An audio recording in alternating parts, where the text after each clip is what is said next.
Hello guys, how you doing? So today's video is going to be about the difference between being a sinner and being righteous. Yeah. So let's see. Let me just do this. Then yeah. See what happens here. Okay, so I think when I think of sinner, I think I understand sin as shame. So when you're a sinner, it's almost like saying you are shame-based. There's this guy called John Bradshaw. He basically it's a whole bunch. It's about psychology, but he's got a really interesting definition for, you could say, a sinner. A sinner is shame-based, a shame-based identity, yeah. So when people talk about sinner, I feel it's more like a shame thing. It's more like a shame identity, and then righteous is total opposite. Righteous is like this value identity. I don't know what word to give it. How would you define righteous? I mean, got the mirror word here. Is an interesting definition of reconciliation, which is katalasso. Yeah, here we go. Katalasso. Reconciliation talks about, the word katalasso means exchange of a mutual exchange of equal value, to exchange as coins for others of equivalent value. So what it's trying to say here is that Jesus is basically your righteousness. That is maybe a good definition for righteousness. It's maybe confusing, but if you think about it, Jesus' value is pretty high. He is quite impressive in his value. It's something of high value, extremely high value.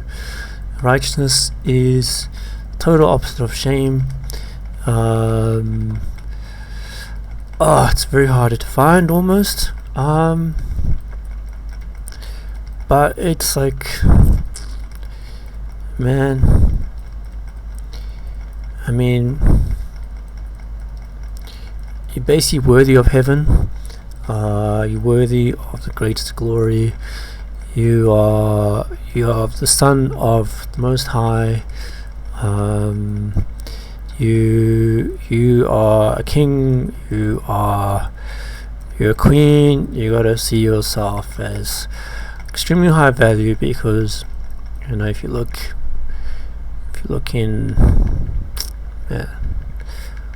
lost it.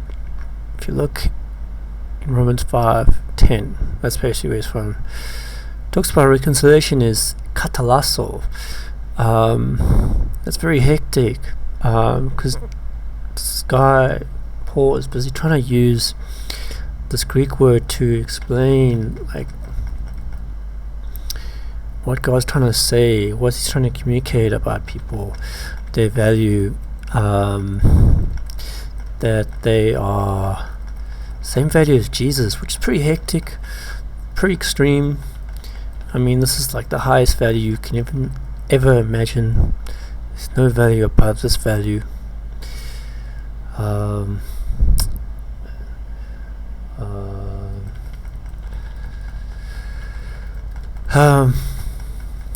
Sorry, my computer is just driving me a bit insane. Yeah, but that's pretty hectic. I mean, because if you think about Jesus, I mean, he's the Son of God. God is immeasurable, he's infinite, he's ineffable, he's the biggest being you could ever imagine. And basically, God's trying to say that you just the same. It's like, instead of it's like, it's obviously not saying you're Jesus, right? But it's almost like saying you're Jesus.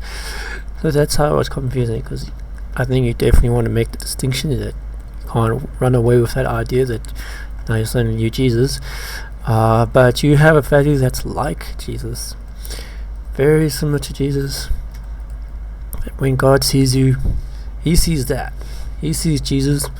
He doesn't see the shame-based identity, and you have favor of this ineffable, impressive God that there is just no comparison in the context with God. There is basically no gods. There are only false gods. You valued by this very, very impressive God. How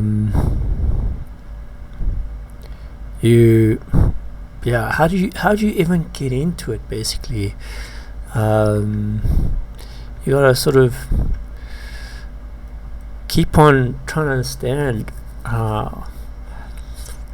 who Jesus is to understand who you are, because he sort of represents your value. And if you try to see yourself in the light of shame, it's never going to get there. This awareness of shame,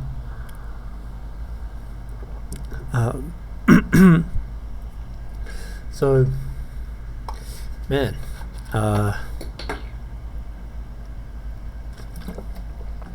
stuff is pretty crazy if you think about it. But the Greek words are there: katalasso, logostima, katastimi. There's kind of maybe this idea. Yeah, maybe I won't get into that one.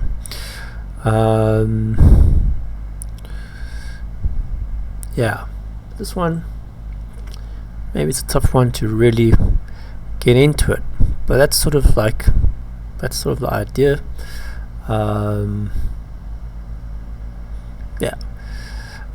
I think a lot of demons like to shame, because they don't believe that Jesus died on the cross. I don't know, demons, if a demon's speciality is just to shame, because all they know is shame. But what Jesus does is total opposite. He's like, you're valued, you're loved, you're loved, you more than you could ever know. You are this exceptional, extreme value. You can't begin to even comprehend. Immeasurable value, inexpressible value, in the full. There's no words to define your worth. And what makes that possible? Can you achieve that? That sounds like that's hectic. Like, how could I achieve that?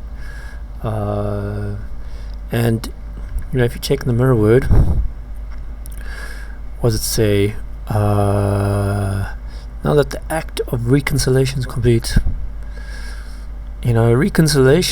Reconcile, like, sounds almost like we were found. We were lost and were found. Does that mean that did we always have this sort of value? And now, because of Jesus, everything's changed.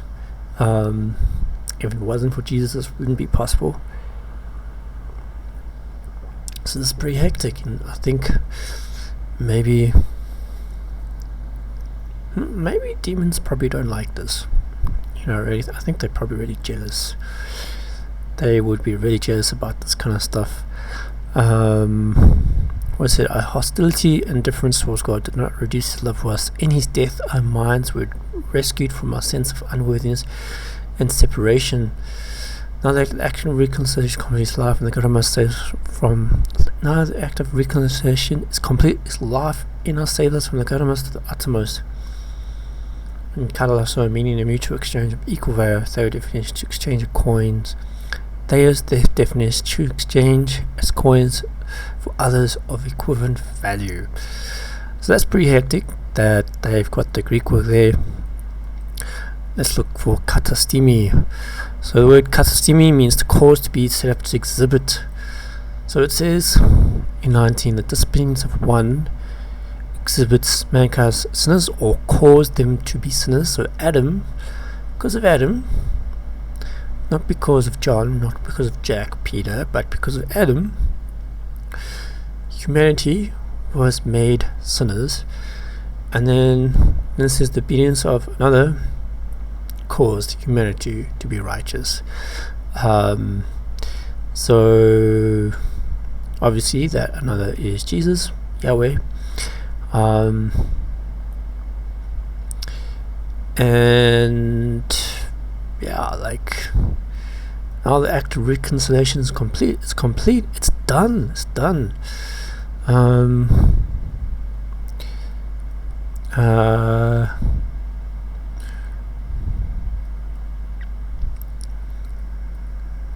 that's pretty hectic. You think about that. This kind of gets into something that doesn't make sense. I feel like verse 1 here, you can replace sin for shame. It's kind of a wild tangent, but I feel like this only applies if you don't understand that different wild tangent. That only applies if you don't understand what's happened. Because if you get that this thing's happened, it's like there's no reversing it. But anyways, that's kind of like a wild tangent. So yeah, that's one for today. If you like it, check you out.